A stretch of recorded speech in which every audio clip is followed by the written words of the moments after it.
Alright, mga matitibay, once again, Rasaul Unfiltered.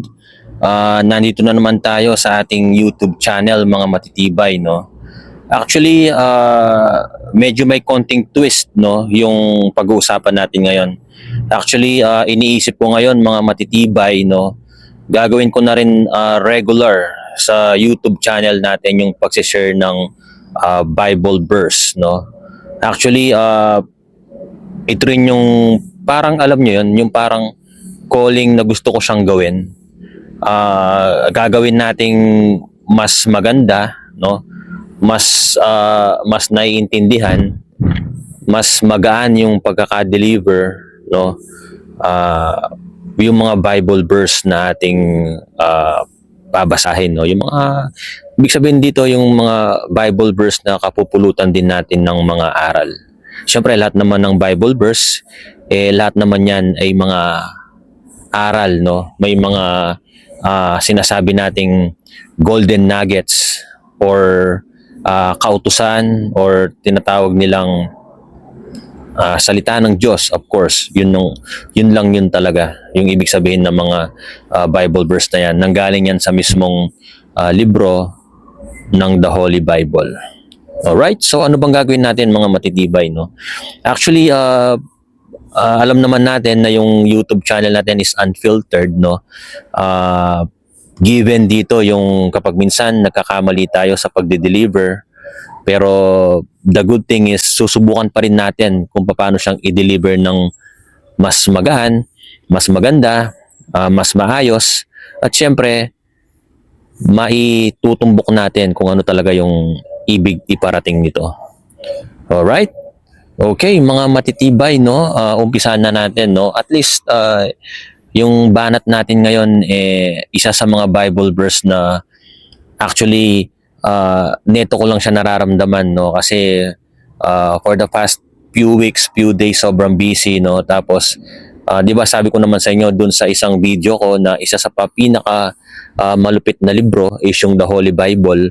Nung ginawa ko yon, di ba, nabanggit ko naman na naglalaan tayo ng at least 15 minutes every morning pag gumigising tayo, nagbabasa tayo ng The Holy Bible. Pero ang nangyari nga, mga sabihin na natin mga ilang weeks, no, na hindi natin siya na-perform, hindi natin siya nagawa, no. So parang naramdaman ko yung parang alam mo yon, yung parang lumalayo ka sa kanya. Hindi naman lumalayo, yung parang may kulang, no? May kulang sa daily activity mo. Kaya gusto ko na siyang gawin commitment talaga sa ano dito sa channel natin, no. Isasali ko siya sa mga activity natin or mga topic natin dito sa channel natin para na-share din natin, no, yung mga ganong klaseng topic. Actually, isa sa mga Bible verse na gusto kong tawag dito, i-share sa inyo is yung ano siya, John 15:4, no? Yung remain in me and I will remain in you. Parang ganun yung pagkakasabi niya. So, manatili ka sa akin at mananatili ako sa iyo. John 15:4, no? Yun yung Bible verse na yon. So, doon nga sa verse itself, manatili ka sa akin at mananatili ako sa iyo. Kasi kung minsan mga matitibay, no, may mga ginagawa tayo na sobrang busy natin tapos lumalayo tayo sa kanya, basta bibigyan natin ng pansin yung mga bagay na sa mundo lang, no. Actually, ano ako dito, guilty ako sa mga ganitong bagay, no. Kasi may mga araw na sobrang busy natin sa work, sa mga activity, sports activity, mga ganon. Pero kahit man lang yung simpleng bagay na ilalaan natin para sa kanya, nakakaligtaan pa natin. Kamukha yun, no? 15 minutes a day, no? Dati, nagagawa ko na yon gradually, no? Tawag dito, spontaneously, no? Pero ngayon, hindi na naman. So, yun, i-commit ko siya, no? Gagawin ko na siya ulit. Naumpisan ko na, I think kahapon tsaka kanina. So commitment talaga mga matitibay, no, kasi kung hindi mo siya i-commit yung sasabihin mo lang yung, sige, gagawin ko din yan, sooner, ganon. Mahirap yun kasi, alam mo yun, day by day, nagdadaan, hindi mo siya magagawa. So maganda yung talagang sadyain mo na siya, gawin mo na siya, no matter what is the situation, no? Tamad ka man ngayon, busy ka man ngayon, gawin mo na agad, no? Kagaya yung sinasabi ko sa inyo, no? Just do it, no?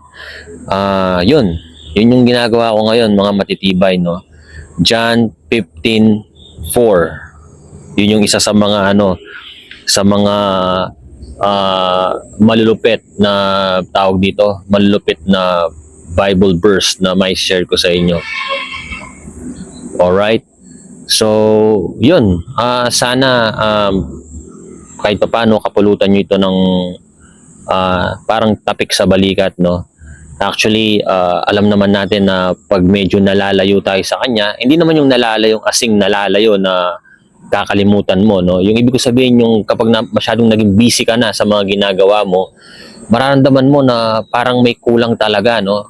Andyan na yung hindi ka confident sa mga ginagawa mong transaksyon, ginagawa mong trabaho, sa mga pang-araw-araw na ginagawa mo, parang may kulang talaga. Hindi ka confident na okay yung ginagawa mo kasi nga wala kang sa kanya, wala kang tawag dito, wala kang kapit sa kanya o nanlalamig yung kapit mo sa itaas, no?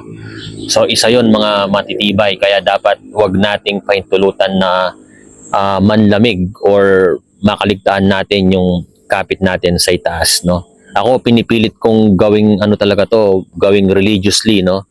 Alam ko kasi mga matitibay, by experience talaga, kapag malayo ka sa itaas, mga matitibay, wala. Sabi na natin, pinakamagaling kang gumawa ng Facebook ads, pinakamagaling kang magsalita sa sales, no? Pinaka sobrang number games yung ginagawa mo, no? Asing sobrang lupit mo sa pag-create ng traffic online, no? Para sa mga binibenta mo. Pero kung hindi pa hintulutan ng sa taas yan, mga matitibay, walang lahat kwenta yan, mga matitibay. Sabi na nating malupit ka sa lahat ng bagay ngayon, no? Pag ikaw hindi na ginabayan or hindi na binless ng nasa itaas, walang mangyayari, mga matitibay. Para ka lang driftwood o yung kahoy na walang kwenta. Yung kahoy na pabulok na, wala nang gamit, no? Yun ang isa sa mga mararamdaman mo, mga matitibay. Tapos kung minsan may mga, alam mo yon, yung may mga inaasahan ka na transaksyon na hindi magmamaterialize, although alam mo naman okay na. So yun, isa yun sa mga panigurado mararanasan mo. By experience, naranasan ko yung mga ganon, no? Tapos i-review mo, ano ba yung ginagawa ko nung mga sobrang lupit kong magbenta, sobrang lupit kong maka-close deal, mga ganun. Ano bang ginagawa ko nun? I-review mo, mga matitibay. Somehow, makikita mo, matitibay. Isa talaga sa number one na dahilan is yung nasa itaas. No? Yun kasi talaga yun, mga matitibay. Walang anumang klaseng technique, walang anumang klaseng libro na magbibigay sa'yo ng super technique, no? Na pwede mong gayahin, no? Isa lang talaga, simple technique, no? Yung nasa itaas sa mga matitibay, higher being, mga matitibay. Pasakop ka sa kanya, ibigay mo sa kanya lahat ng burden, tapos tutulungan ka niya, mga matitibay. Through prayers, mga matitibay, no? Alright, so mga matitibay, like what I said, gagawin lang nating light, no? Pag nag-explain tayo or nag-share, hindi tayo nag-explain dito, nag-share tayo kasi naranasan naman natin yan. Hindi tayo by the book dito na nabasa ko lang, tapos sinabi ko sa inyo. Hindi. Kahit yung mga sinasabi ko sa inyo, mga matitibay, yung galing sa mga libro na nabasa ko, naranasan ko yun. Actual kong ginawa mismo sa akin mismo. Kaya mas madaling i-explain. At saka mas sobrang light lang ng delivery, ng explanation. Hindi na kailangan yung mga salita na hindi nyo maintindihan na galing sa libro. Kumbaga, i-dissect ko na and then ibibigay ko lang ng pinakamagaan na explanation as possible, no? Hindi ko naman sinasabi na baka hindi nyo maintindihan. Ang ibig ko lang sabihin para mas ma-reach out ko pa yung mga mas mararaming audience dito sa YouTube channel natin. Alright? Mga matitibay, once again, Rasaul Unfiltered, isang magandang good morning sa inyong lahat. Alright? Yeah!